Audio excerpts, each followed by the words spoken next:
I'll admit, I spent the 16-bit era living in the middle of nowhere. As far as I could tell, there wasn't a copy of Secret of Mana or Chrono Trigger in the entire county. So it's not at all shocking that there might have been a couple games I just never heard about, despite my subscriptions to several leading gaming periodicals.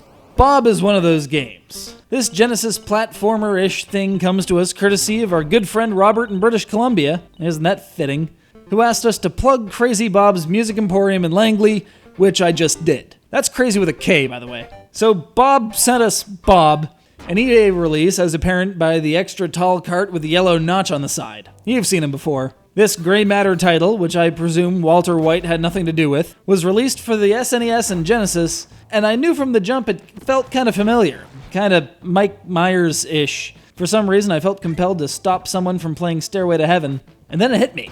It plays just like that old Genesis version of Wayne's World. That said, Wayne's World wasn't the best of games, but B.O.B surprised me with its own brand of strange. We here in the underwater base haven't been able to tell if B.O.B is a robot, or an anthropomorphic cockroach, or perhaps both. I'm leaning towards both, as he seems to be capable of opening up various parts of his anatomy to deploy assisting modules, as well as having a gun arm. That's fairly ambitious for a guy who was just trying to pick up his date and ended up crash landing on an asteroid that... Wait, how did that even happen? It couldn't possibly.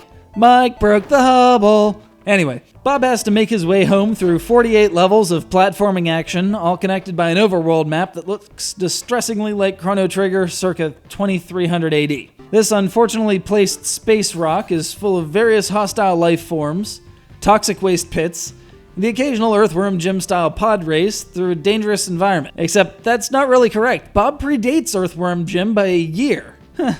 Perhaps the world just wasn't ready for an insect-turned-superhero.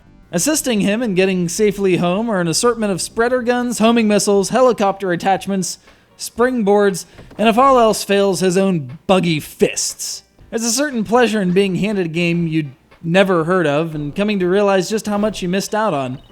There's a sense of humor here that's very early 90s. I'm fairly certain the phrase bogus robotics is going to be my new catchphrase for a while. B.O.B is a tough but rewarding, and most importantly, really fun little slice of the 16-bit era. If you don't have the SNES or Genesis hooked up, you can also pick it up for the PSP as part of the EA Replay series. Just remember, no stairway.